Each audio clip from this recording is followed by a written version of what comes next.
Hello everyone, I'm the Spicer and welcome to the Gunpla Network. Today's review of the Gun Girl Lady Commander Deijī is brought to you by the world's largest online hobby shop, HobbyLink Japan.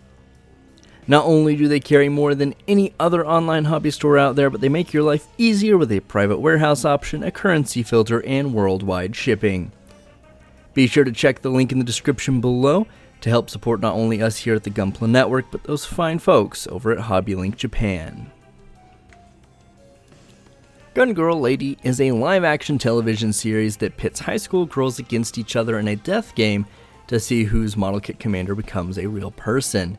Of course, this is fictional and not some weird reality TV show, but each commander does originate as a plastic model kit and also has a human counterpart that exists in an alternative dimension that these girls get whisked away to.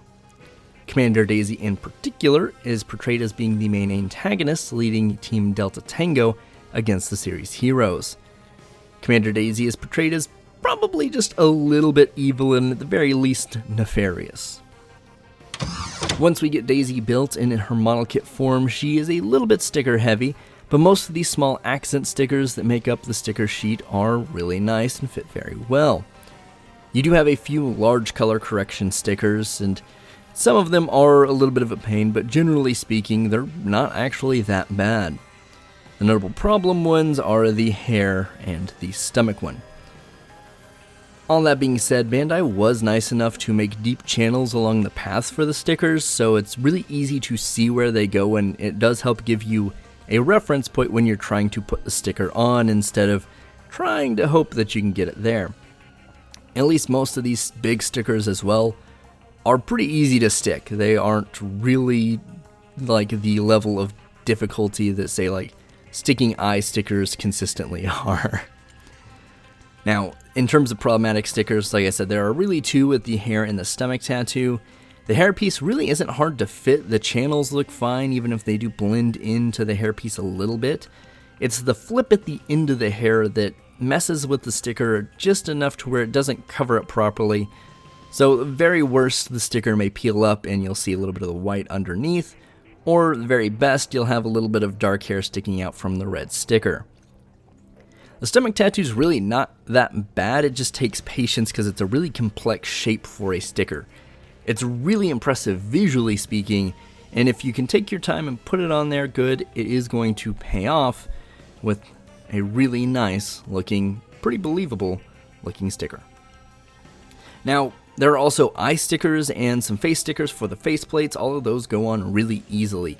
And I really have to say, for someone who is really bad at sticking Gundam eye stickers, these worked much better. So, hats off to you, Bandai. You found a way to make me good at sticker fitting. I 100% applaud to you.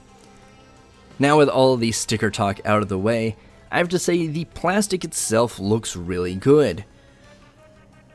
The red probably could be a little better. In personal preference, I think a darker red would have helped sell the antagonist archetype a bit better, but the red is just fine. It's just, I think a darker one would have played into the character a bit more. Probably the most impressive part of the plastic of this kit is the dark brown plastic. I swear it's almost the exact same plastic that they use for the Kamaris Vidar. It's really smooth, it's really buttery feeling, it doesn't nub too easy, it cleans up really nicely, it doesn't leave a lot of stress marks unless you really try. So I did leave some nubs for reference so you can see what it looks like if you decide not to clean it up. But if you do decide to clean it up either with the 2-nip method or 1 nip and then sanding it or filing it down, you'll be pleased with the results. Well, Deijī doesn't come with the series' signature weapons. She does have a variety of hands and faceplates. We have some gripping hands, but I really haven't found a ton of stuff, at least from Gunpla, that fit in there really well.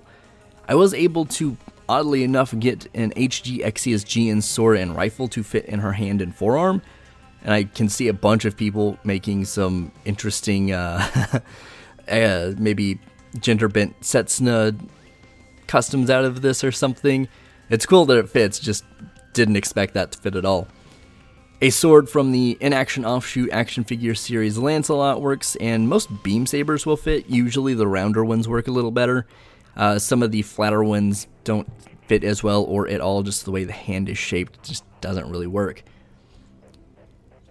These weapons really don't match the aesthetic, but it does help give you a little bit of an option in terms of what you would like to do posing if you do want to have her hold something. Now, outside of that, we have the finger guns, which is always a fun set of hands to play with. It's maybe not the most evil set of hands, but I'm glad they're there and they can add some fairly funny posing to a kit like this. We also have some open palm hands for some more expressive poses. These hands are perfect for the smug poses that you can pull off with some of the different faceplates. You do have a variety of different stickers in terms of their eyes, kind of which way they're facing, kind of straight on or off to either side for each of the 3 faceplates. Totally up to you. We have kind of a smirking one, we have a little bit of a laugh or kind of a smug expression, then we have a yelling one. So you have a lot of variety in what you get with the faceplates, and I think, at least in terms for posing for something like this, these go much further than a weapon does. Not to say that weapons aren't a big part for a lot of kits, especially a lot of Gundam stuff. That's kind of the big selling point. But a character like Commander Deijī, who isn't always out in the field fighting, their big accessories are going to come in the form of their expressions and gestures. So having different hands, multiple faceplates, different stickers for different eyes or different eye angles really gives you a lot more to play with in terms of trying to find a pose you like, or to actually literally play with it. Just depends on what you want to do. These kind of accessories, quote unquote, help bring more to this kit than just the articulation. They help bring the demeanor of the character out, and you don't really get that with a lot of Gundams, but a lot of character figures, whether they're action figures or model kits, that is more of the important part, which is why you see like a lot of Figma and Figuarts figures coming with different faceplates now. Well, it would have still been cool to see the little plastic gun come with it. I'm still glad we got a large variety of hands and faceplates, as they're working really well. I mean, I've been playing with this thing pretty much non-stop since I got it built, just trying to find different poses, and from funny to serious to smug to just kind of strange, there's a lot you can mess with just 3 faceplates and 3 sets of hands. Overall, the smug looks and aura that this kit give off really do fit the antagonist role this character plays.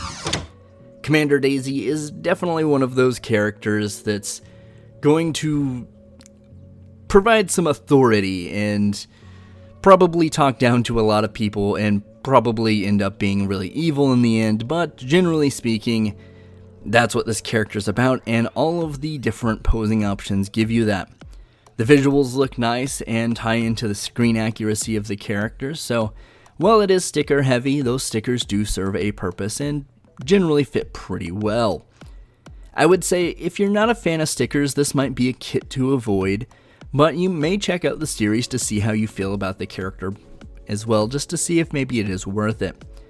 This is a kit I think that if you do put the time into paint could look really, really crazy, and if you did decide to make some customs with some Gunpla parts, you can absolutely do that. One thing I will say that I really didn't have a spot to put anywhere in this review is it doesn't have a 3mm peg like a lot of Bandai kits do for any kind of stands or anything like that, which is a little disappointing. It does have its own stand, which is nice, but it's pretty lightweight and not articulated, so it would have been at least nice to have the option to plug into some different stands, and even the action base adapters I don't believe will fit with this kit, so little disappointing there. But at least it comes with its own stand, not that you would really need it, but I guess if you wanted to try to pull off some Char kicks or Kamen Rider kicks, you could at least try.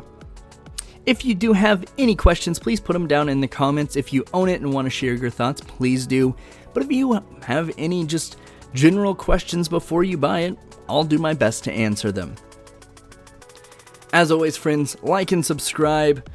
I've been the Spicer here for the Gunpla Network, and stay safe and keep on building.